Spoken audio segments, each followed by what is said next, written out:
small little video as the 1 week marker for Miss Marigold coming out to live in the yard and just be a roaming yard chicken with Laddie Roo. So there's the cat. Yeah, he has his little dry spot, and they've been in here. I had this side closed all morning, but it started raining a bit, but it's not as cold as it was supposed to be, so I've opened, I call it the wings of their coop, but it's actually kind of like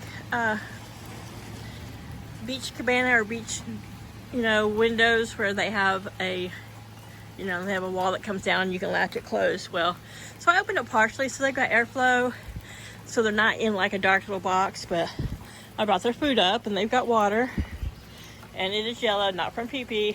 It's yellow because it's got vitamins in it. But they can sit up on the roost. They don't have as good a view on the roost to the west, but this way they stay dry, and they've been up here. I came out a few hours ago and they were in here just snacking and walking around. Chaos, of course, likes to sleep over here in the pet travel kennel, and he likes to get wet, but all 8 of the others are over here in the chicken shack, which I know I talked a lot about. I was going to paint and put windows in it, but as a lot of our nor'easters and wind that's coming on north and the west, without having windows in it, only just the gaps just under the roof for ventilation, it stays really dry in there, and they can get out of the wind. You can tell their coop's darker even though I left their light on in there. They can get, it's an alternative to stay dry out of the wind and rain, and it faces towards the southeast-ish, southwest. Yeah, it's just southeast in the house, so it's pretty protected. But like I said, I've decided I'm gonna go ahead and just leave it. Oops, let me move this.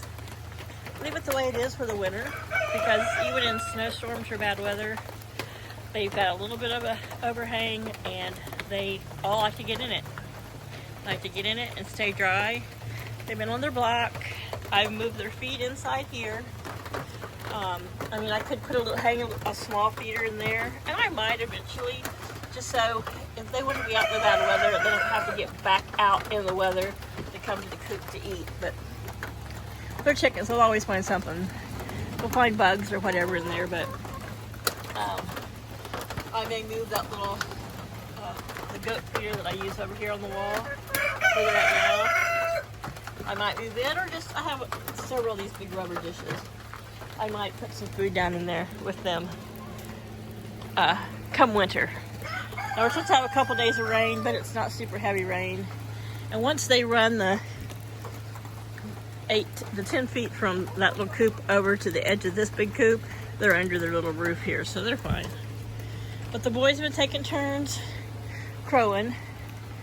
Now, I probably should and will make a better little porch overhang. Right now, I just have a piece of plywood that has been it's being held down by this log and this brick, but it gives them a bit of an overhang, so they can come almost all the way out on their little porch and stay dry. But, chickens don't mind a little bit of rain, but I'm just happy to see that she's settling in. She's quit going to the other side of the house. She goes under those bushes, but I think a lot of it is because there's spiders and bugs, because there's lots of protection for those kind of things to live under there, because every time I see her under there, she's actually snacking. But yeah, she's hanging out in here with him today, which is good. That was I was hoping that by today, but by a week being a yard chicken, that she wouldn't wander off, which she hasn't. When she was out here by herself for that little bit, she, was 3 doors down the street, in just a few hours, but he keeps her close. Chaos, what? So anyway, I'm going back in because it's raining a little bit heavier, and I'm not protected.